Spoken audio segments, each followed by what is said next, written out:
Salve, salve galera! Eu sou o Professor Max. Bem-vindos ao mundo da Química!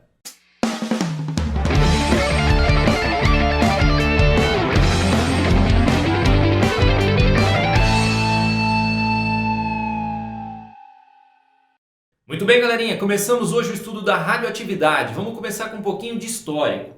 Começa com William Röntgen, 1895, que trabalhando com as ampolas de Crookes, as mesmas que Thomson utilizou lá para descobrir o elétron.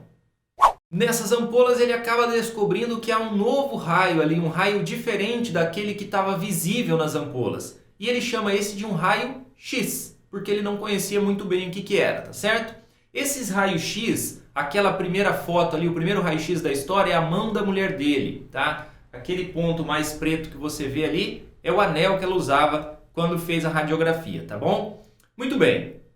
Os estudos desse cara acabaram influenciando Becquerel, que em 1896, trabalhando com sais de urânio, começou a perceber que havia ali também a emissão de alguma coisa diferente. Só que ele ainda achava que era alguma coisa relacionada com o tal do raio-x, certo? Então, por isso não é atribuído a ele a descoberta da radioatividade. Tá? Ele mexia com sais de urânio, então na verdade ele estava trabalhando com elementos radioativos, mas ele não entendeu muito bem isso aí. Ele acabou levando os estudos dele para um outro lado diferente da radioatividade, certo? A descoberta da radioatividade é atribuída ao casal Curie, Pierre Curie, francês, e Marie Sklodowska-Curie, a polonesa, que acaba trabalhando, esse casal acaba trabalhando bastante e conseguem, enfim, entender que aquilo ali era algo diferente. Eles chamaram isso de radioatividade. Os elementos que tinham essa capacidade eram chamados elementos radioativos. Esse casal acaba descobrindo ainda o polônio, que chama polônio em homenagem à terra dela, e o rádio, elementos mais radioativos do que o urânio que eles utilizavam inicialmente nos seus estudos, tá certo? Muito bem. Então assim acaba se descobrindo esse efeito de radioatividade. O que seria essa radioatividade? Eles entenderam que era um fenômeno relacionado exclusivamente com o núcleo do átomo. Átomos nuclearmente instáveis emitem radiações para que se tornem átomos estáveis. Essas emissões radioativas, depois passou-se a se entender bem, que podiam ser de três formas, tá? Para conseguir entender muito bem essas emissões radioativas, eles fizeram alguns estudos com esses elementos e trabalharam a natureza elétrica dessas radiações que eram emitidas por núcleos instáveis. Muito bem. Essa é a montagem, tá? Para se determinar a natureza elétrica daquilo que constituía as radiações. Perceberam o seguinte: uma radiação era desviada no sentido da placa negativa, ou seja, era positiva. Essas partículas acabaram sendo chamadas de partículas alfa. Uma parte da radiação se desviava bastante no sentido da placa positiva, indicando então que era uma radiação negativa. Ela ganhou o nome de partículas beta. E um tipo de radiação não sofria desvio nenhum. Essa radiação passou a ser chamada de radiação gama. Vários cientistas estiveram envolvidos nessa determinação das características dessas partículas, tá? Um deles, Rutherford, por exemplo, tá bom? Muito bem. Então percebeu-se que haviam três emissões radioativas. A primeira delas chamada de partículas alfa. Essas partículas alfa são constituídas por 2 prótons e 2 nêutrons. Por isso essa simbologia para a partícula alfa. 4 de número de massa, 2 de carga, 2 cargas positivas, 2 prótons, não há elétrons aqui, tudo bem? Então, devido à sua constituição, a partícula alfa é positiva. Muito bem, a partícula alfa é positiva e por ser a maior das partículas, a maior das emissões radioativas, ela tem uma dificuldade de penetrar em meios materiais, tá? Então, ela tem um baixo poder de penetração. No próprio ar, ela penetra muito pouco, tá certo? Então aqui, o poder de penetração da partícula alfa. Uma folha de papel é capaz de reter essas partículas alfa, tudo bem? Então olha só, a nossa roupa é capaz de reter partículas alfa, ok? Beleza? Partícula muito grande, baixa velocidade, pouca penetração. baixa velocidade quando comparada com as outras emissões, tudo bem? Muito bem, essa é a emissão alfa, partícula alfa. Quando a gente usa o termo partícula, quer dizer que tem alguma massa, mesmo que seja muito pequenininha, tá bom? Segundo tipo de emissão são as emissões beta, as partículas beta. Note, partícula beta, tem massa mesmo que seja muito pequena. Aqui está a representação dela. Olha só, ela tem 0 ali no número de massa. Mas você acabou de falar que quando é partícula tem massa, professor. Sim, ela tem uma massa muito pequenininha, dita desprezível, tá certo? Então olha só, ela tem 0 de número de massa, menos 1 de carga. Você conhece alguma partícula que tem essa característica? O elétron, professor. Muito bem, o elétron tem essa característica. Na verdade, a partícula beta é um elétron, que vem dessa decomposição de um nêutron instável, certo? O poder de penetração dessas partículas beta é bem maior do que das partículas alfa, porque ela é muito pequenininha. Mas de onde vem então a partícula beta? A partícula beta vem dessa decomposição de um nêutron instável. Ele está marcado ali com asterisco para você ver que ele é instável. Nêutron instável se rompe, gerando um próton, um elétron, que é a partícula beta, e neutrino, que é praticamente energia apenas, ok? Então olha só, um nêutron se converte em próton, em elétron, que é a partícula beta, e em neutrino. Esse elétron é acelerado, jogado para fora do núcleo. Note que eu estou falando de elétron, mas esse elétron veio de um nêutron que estava no núcleo, afirmando mais uma vez que radioatividade é um fenômeno nuclear.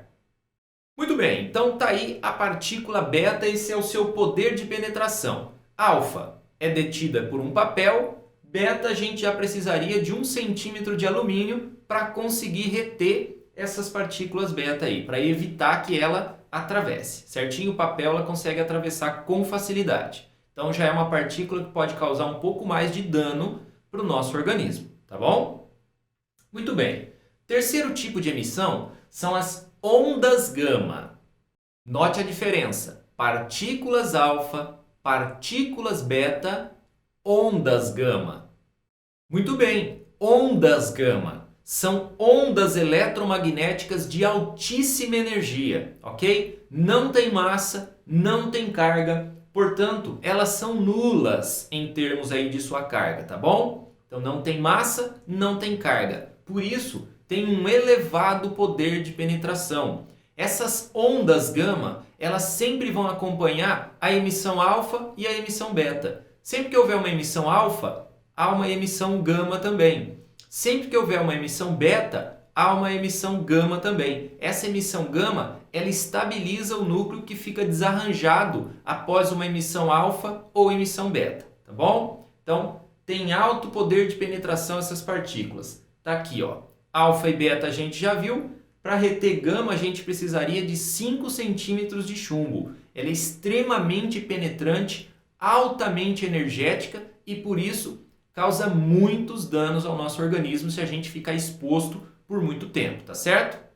As ondas gama também têm as suas aplicações. Elas podem ser utilizadas para irradiar determinados alimentos para matar micro-organismos presentes ali que poderiam causar decomposição rápida desse alimento, como morango, cebola, certo? Muito bem, galera.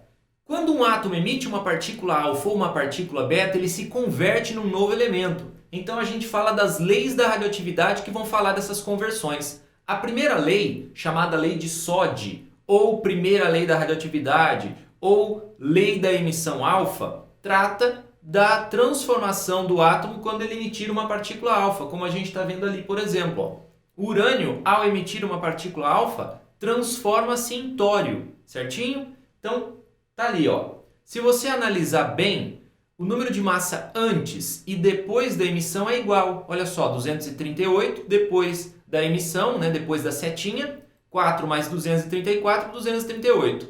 A carga também continua a mesma.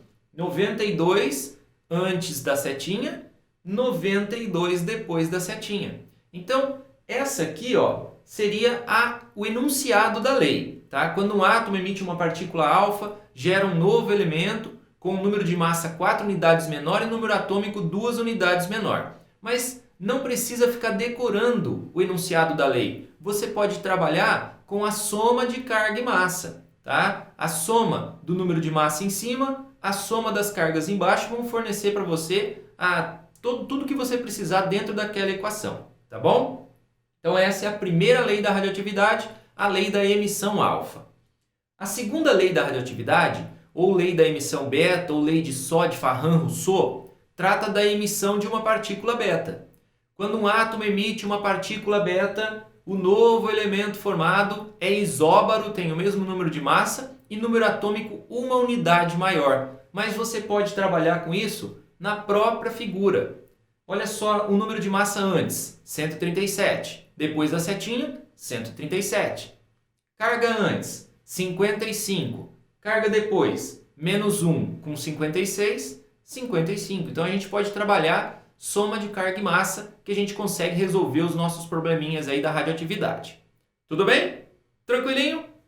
Vamos então ao nosso videocício.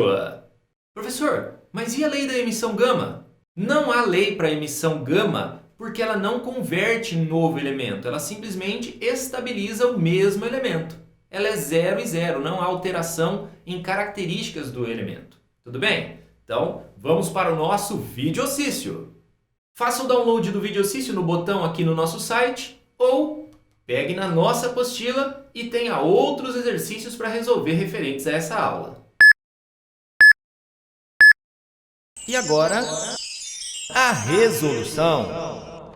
De volta com você, o exercício fornecido é esse aqui, ó.